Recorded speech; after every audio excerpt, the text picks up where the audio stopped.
ex alcaldesa de Lima y ahora postulante al Congreso de la República por el Partido Nacionalista Peruano en la lista de Daniel Urresti.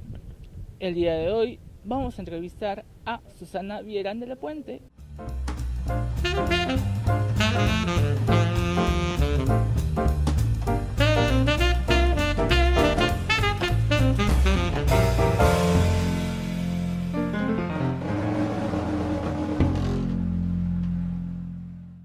Hola, ¿qué tal? Me encuentro acá con la exalcaldesa de Lima en el periodo 2011-2014 y ahora postulante al Congreso en la lista del Partido Nacionalista con la señora Susana Villarán de la Puente.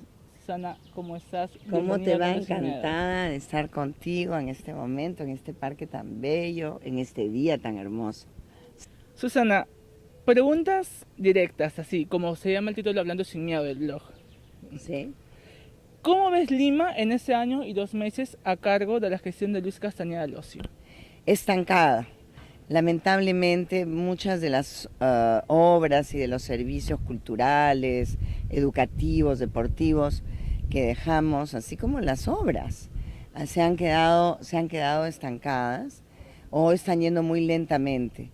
Y Lima no puede parar, esa fue nuestra consigna durante la revocatoria, el intento de revocatoria en Lima, que felizmente no prosperó. Lima no puede parar.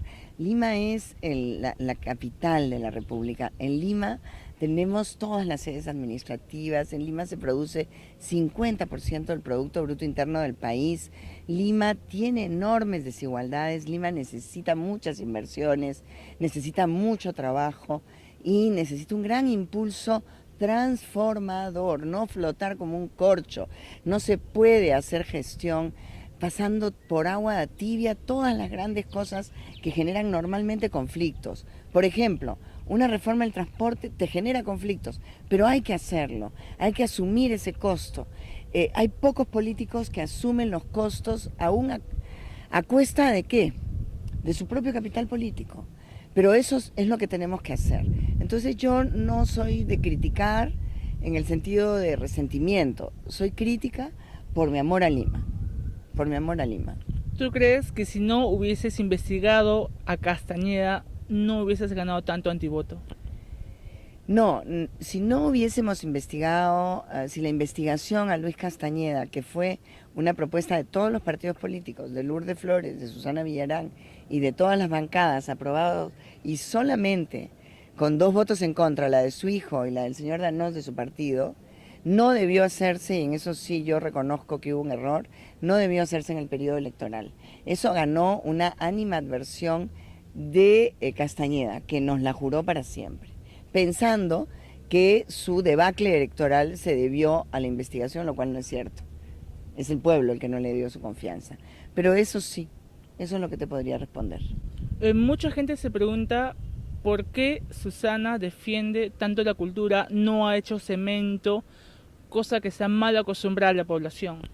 Bueno, ahí en realidad defiendo la cultura, la política cultural, el reconocimiento de que somos una ciudad milenaria, ciudad de culturas, nuestro patrimonio, el Festival de Artes Escénicas, el Festival Internacional de Poesía, todo lo que es una recuperación de nuestras huacas, la cultura viva comunitaria, la educación, el deporte, todo aquello que nadie puede inaugurar con una placa, pero que es fundamental en una ciudad porque la ciudadanía, la cultura es el cemento de la ciudadanía. Pero he hecho muchas obras de fierro, de cemento, creo que 4.000 millones de dólares de inversión privada en grandes obras de infraestructura que terminarán en el 2018 dan cuenta de eso, ¿no? La Panamericana Norte, Sur, vía Parque Rímac, todo lo que es la autopista La Molina-Angamos, el dejar listo en el CEPRI todo el proyecto de Javier Prado del Callao o el periférico vial urbano, ¿no? Son una serie de obras muy importantes que Lima necesita.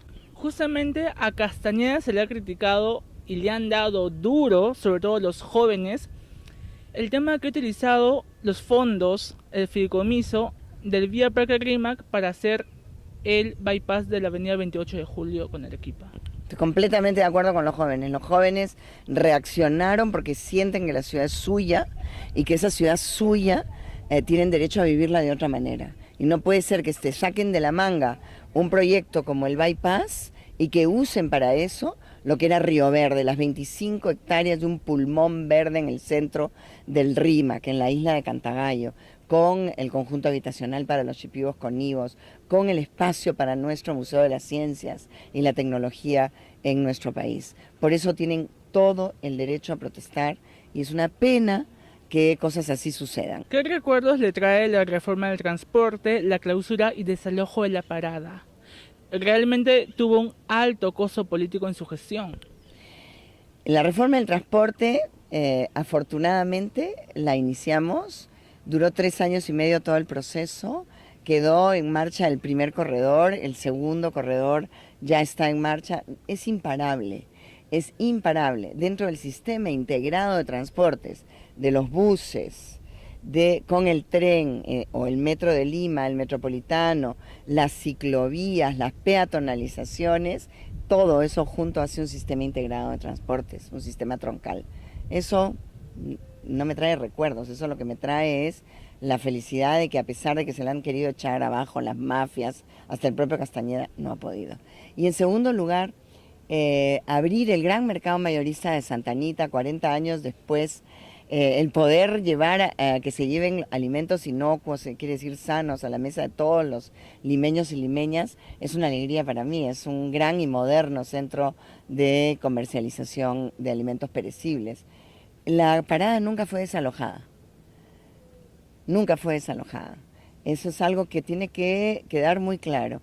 De la parada se retiraron aquellas personas porque nosotros lo que hicimos fue decir, aquí no va más un mercado mayorista en estas condiciones y creamos las normas e hicimos valer la autoridad. Y el día del rescate sanitario que se dio en marzo de del 2014, se hizo realmente un extraordinario trabajo donde no hubo un solo moretón.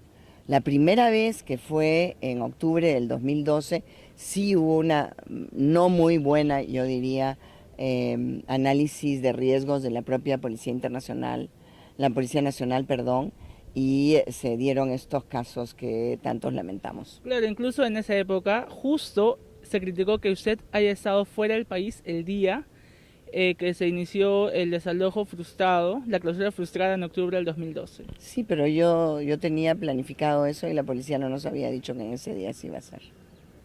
Para que veas lo mal planificado que estaba. Increíble. Una pena, porque yo quiero mucho a mi Policía Nacional, pero en este caso, quienes fueron los altos mandos, tampoco estaban en Lima en ese día. No estaba ni el director general de la policía, ni el director de la 7ª región, ni el director de operaciones. O sea, yo no sé a quién se le ocurrió dar una orden cuando no estaban las personas responsables de eso. Y en segundo lugar, sin la presencia de la alcaldesa de Lima, que era un viaje anunciado, y sin un buen análisis de inteligencia. Entonces hablamos de una posible mano negra. No, yo no hablo nunca de manos negras y esas cosas, no soy del estilo conspirativo. Yo digo que allí no se hizo. Terminaste tu gestión con 78% de desaprobación. ¿Y? ¿Qué sensación deja ese número? A mí no me deja ninguna sensación de malestar. Yo lo que te quiero decir es que estoy en este momento de mi vida en otra cosa. Yo no estoy ya con el tema municipal. He sido alcaldesa y por lo tanto tengo que dar ¿cómo se llama?, rendir cuentas, pero ese es el costo político que paga quien mete las manos en las verdaderas transformaciones que hay que hacer en una ciudad, porque no todo cambio es bienvenido por la población. Y eso es. Y a mí me encanta el cambio y la transformación. Y creo que eso es lo que necesita nuestra ciudad. Eso es bueno. ¿Por qué postular al Congreso en esos momentos si tú dijiste en aquel entonces que no ibas a postular nuevamente a un cargo público? No le iba a pedir el voto al pueblo, nunca más, sino en esta, pronto. Dije, en esta etapa no le pediré mi voto al pueblo. ¿Por qué? Porque cambiaron las circunstancias, tanto personales como las circunstancias políticas de nuestro país. Porque creo que la renovación también se requiere experiencia, y viendo esta mancha naranja que se extendía por el país, yo creo que es muy importante que existan personas que tengan memoria, que hayan enfrentado al fujimontesinismo, que es un riesgo de que vuelva al país. Y por lo tanto me parece muy importante estar presente activamente en la vida política, cosa que estoy haciendo ahora en la campaña. Mientras tú me entrevistas, yo te hablo del riesgo de que retorne el fujimontesinismo a nuestro país. ¿Ves? Sí, porque hoy en día los jóvenes creo que no recuerdan todo lo que pasó en la década de los 90 con Fujimori al mando. No lo recuerdan y eso no es bueno. ¿Y sabes por qué no es bueno? Porque lo que pasó fue muy grave. Lo que pasó fue muy serio. ¿Por qué fue muy serio? En primer lugar, con todo lo que se robaron, pudimos disminuir 20% la extrema pobreza en nuestro país. ¿Tú te imaginas la cantidad de dinero que era eso?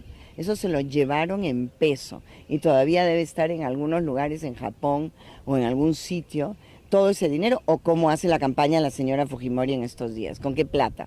¿Con qué plata su hermano Kenji recorre con una mototaxi rarísima todos los asentamientos humanos con un camión detrás regalando y tirando un montón de cosas como si la gente fuera, no sé, con un desprecio profundo por las personas, pero para conseguir votos a mala manera? ¿Con qué dinero ponen tanta panelería? ¿Cómo es posible? Ella no tiene universidad que yo sepa como Luna o como el señor Acuña. No tiene alguna empresa. No. Bueno, se dice que su esposo tiene una inversión de bienes raíces, ¿no? Bueno, no sé, no sé los chismes, pero que yo sepa, lo único que se sabe es que ella gana 10.000 soles porque aportan los del Partido Nacionalista. Yo con eso te voy a decir, no se hace lo que está haciendo ella en este momento. Solo con esas polladas de 750.000 soles y coctelitos de tanto, hazme el favor, ¿se lo cree? Nadie. Nadie, de verdad. Nadie. Mucho se te ha criticado por postular en la lista de Daniel Urresti en pleno proceso judicial que él enfrenta por el caso Hugo Bustíos. Bueno, y no se me criticó cuando Daniel Urresti, que estaba en pleno proceso judicial por ese crimen horrendo del periodista Hugo Bustíos en Huanta en el año 1988, le dio a Lima todo el apoyo policial que necesitaba como ministro del Interior. Yo estuve a su lado, me tomé fotos, reconquistamos la avenida Aviación, Tacora, estuvo con nosotros impidiendo que se metieran los ómnibus y las cústers de Orión por 28 de julio durante la puesta en marcha del Corredor Azul, y nadie dijo nada en ese momento. Ahora recién se acordaron. Yo tengo convicción de que Daniel Urresti es una persona inocente y además, como defensora de derechos humanos, defiendo la presunción de inocencia como un derecho humano fundamental. En esos momentos el Perú está pasando por un proceso electoral demasiado consternativo, por así decirlo, ¿no? Aún a menos de 30 días, aún no sabemos quiénes son verdaderamente los candidatos al sillón presidencial. ¿Cuál es tu opinión al respecto? Mira, yo no creo que estemos frente a un proceso fraudulento, como se ha dicho por ahí, pero sí es el más confuso e incierto de los procesos electorales que me ha tocado vivir a mí. Han cambiado reglas y normas de parte del Congreso de la República a mitad del proceso electoral, algo que no se hace. En segundo lugar, el Jurado Nacional de Elecciones junto con el Jurado Especial difieren en sus resoluciones, lo cual genera una enorme incertidumbre, y luego el momento en que se están tomando las decisiones es en pleno proceso electoral. La OMPE acaba de decir hoy día que va a imprimir sí o sí las cédulas tal como están las cosas. Entonces, que van a ir aquellos que probablemente el jurado decida mañana o esta noche que no van. Yo no tengo un número en este momento y le pasa eso a muchas otras listas en el país de muchos partidos políticos. Entonces, no es un proceso electoral como el que tiene que haber, es un proceso electoral justo, con certidumbres, con imparcialidad, con la posibilidad de que los ciudadanos y ciudadanas estén en este momento no escuchando de tachas de este tipo de cosas tan horrorosas como que si va, que si no va, que si infringió la norma, que si esta norma sí, que si esta norma no, sino de propuestas. ¿Qué vamos a hacer para derrotar la inseguridad en las calles, en las casas, que es el clamor del pueblo peruano? ¿Quiénes tienen las propuestas para eso? Ese tipo de cosas son importantes. Usted fue ministra de la Mujer en el gobierno de transición de Valentín Paniagua. ¿Qué ratos, recuerdos en ese entonces le trae a usted en esos momentos?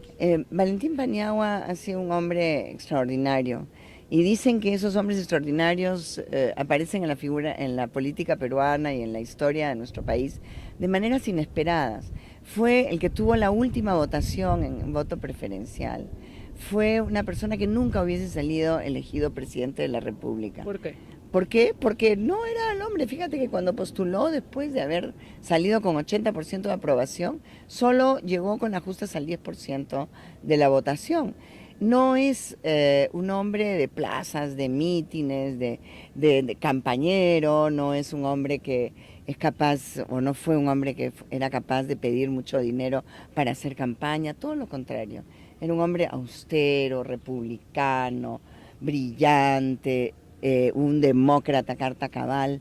Ese hombre tiene algunos seguidores. Yo soy una republicana. Yo muy de lejos y con toda humildad aspiro algún día a llegar a ser una persona que pueda ser en la política lo que fue Valentín Paniagua, un gran maestro. ¿Cuál es su análisis de la mujer actual en la política peruana? Mira, tenemos un problema todavía, tenemos una sola presidenta regional, tenemos solo 4 alcaldesas provinciales, tenemos un 2% de alcaldesas distritales en el país en las elecciones del 2014. Hemos tenido la cuota, pero la cuota lo que significa es que los partidos llevan a las mujeres en su mayoría en el tercio inferior, no a las mujeres allí donde tenemos que estar, que son en los lugares donde se toman decisiones. ¿Hemos avanzado? Sí. ¿El vaso está medio lleno? Yo diría que todavía está medio vacío, porque los logros han sido muchísimos. No solamente en muy corto tiempo hemos logrado cosas importantes, desde que se le dio el derecho a voto a la mujer. En los años 33 fue voto para las municipalidades, después en la época de Odría voto universal para que la mujer pudiese también decidir sobre el Congreso y sobre la presidencia de la República. Desde esa época hasta acá, desde el 56 acá, 33 hasta acá, han habido cambios extraordinariamente positivos para nuestra participación política. Pero aún estamos muy lejos, todavía falta mucho. Y falta mucho ¿por qué? Porque las mujeres son víctimas de varias desventajas. Una de ellas es la desventaja económica. Nosotras tenemos que dar más del 50% de nuestro tiempo al trabajo del hogar en el ámbito privado, los hombres solo el 20% de su tiempo. Eso significa que tenemos menos tiempo para hacer política, menos tiempo para participar activamente. Las mujeres tenemos 30% menos de ingreso que los hombres. Las mujeres, para decirte una cosa, le dedicamos 9 días de la semana, o sea, sí, 9 horas a la semana a trabajar, trabajamos 9 horas más para ganar menos. Es una cosa realmente impresionante. El trabajo nuestro es un trabajo que no tiene, a igual trabajo no hay igual remuneración. Todo esto complota contra la participación política de la mujer porque tiene menos recursos económicos. Lo que te quiero decir es lo siguiente. Hay mucho que avanzar. Nosotros queremos la paridad y la alternancia en las listas parlamentarias y necesitamos también una reforma profunda y desarrollo del principio constitucional de que hay igual trabajo, igual remuneración, así como la absorción de esa mano de obra femenina que es la mayoritaria, la que está en las micro y pequeñas microempresas, las que tienen una juguería, las que hacen reciclaje, etcétera, que son mujeres que tienen un trabajo muy precario con muy poca posibilidad de hacer participación. Cuando resolvamos las desigualdades tan profundas que da la pobreza y la discriminación y la violencia contra la mujer, podemos hablar de una plena participación política de la mujer. Entonces, ¿usted considera que el Perú sigue siendo machista? Claro que es un país machista, y eso habla muy mal de nuestro país. Es machista en todo sentido, es machista, es racista, no acepta las parejas del mismo sexo, en fin, a diferencia de muchos otros países de nuestro país. ¿Cuál es su posición con respecto a los derechos negados por ese gobierno al colectivo, a la comunidad gay en realidad? Bueno, este gobierno y todos los anteriores, discúlpame, ningún gobierno ha dado normas, pero no es un tema del gobierno, es un tema del Congreso de la República. Es el Congreso de la República, no me hables del gobierno, son todas las fuerzas políticas de este país. En cada fuerza política hay personas que están a favor, como yo, del matrimonio igualitario, otras de la unión civil, y hay en todas fuerzas conservadoras, desde las izquierdas, el centro y las derechas. Esta no es la culpa del gobierno de Ollanta Humala, ni es la culpa del gobierno de Alan García, ni el gobierno de Toledo, ni el gobierno de Valentín Paniagua. Antes de eso, para no ir donde Fujimori, que Fujimori me escarapela, entonces no lo nombro. Ahora lo he nombrado sin querer queriendo. Pero lo que te quiero decir es que eso es un tema que tiene que ver con nuestra cultura, con nuestra actitud discriminatoria que está en el concho de la cultura de los peruanos y las peruanas y que se expresa en la clase política que tienen, ¿no? ¿Usted está a favor de la despenalización del aborto? Sí, yo no estoy a favor del aborto. Hoy día en la reunión alguien dijo algo muy cierto. Nadie se embaraza para abortar. Nadie se embaraza para abortar. El aborto es algo que se da en situaciones muy difíciles para las mujeres y más aún cuando esa mujer es violada. Entonces sí estoy a favor de la despenalización del aborto en esas circunstancias. Para finalizar, ¿qué mensaje le diría a la población, ya que usted está postulando al Congreso? ¿Qué mensaje le da a los jóvenes, que en realidad tienen más del 30% de los votos en ese entonces? Bueno, yo a todas las personas les digo que es muy importante lo que vamos a hacer el 10 de abril. Es el momento en que nosotros, el soberano, se vuelve realmente soberano y decide quién gobierna, quién es presidente o presidenta de nuestro país, quiénes van al Congreso, y el pueblo entrega lo más preciado que tiene, que es su confianza, en un momento de profunda desconfianza de la política. Tienen que mirar las trayectorias de las personas, si las personas son honradas, si las personas hacen lo que han dicho que iban a hacer, si las personas se comprometen verdaderamente, porque son los valores los que están en juego en este momento en nuestro país, los valores. Fundamentalmente el valor de la verdad, el valor de la libertad, el valor de la democracia, el valor que tiene el proyecto de vida de ustedes, los jóvenes. Los jóvenes necesitan no solamente cosas, necesitan sueños, necesitan esperanza, necesitan saber que pueden confiar en ellos mismos, en ellas mismas y lograr sus objetivos, su proyecto de vida. Elijan la vocación profesional o de trabajo que quieran, pero necesitan confiar en ellos y en ellas mismas y necesitan confiar en sus autoridades y sobre todo necesitan confiar en su capacidad de convertirse en quienes dirijan los destinos de nuestro país, de nuestras regiones, de nuestras provincias, de nuestros distritos. Yo espero ver todavía antes de irme de este mundo a una renovación profunda, no solamente de las generaciones, sino de las ideas en mi país.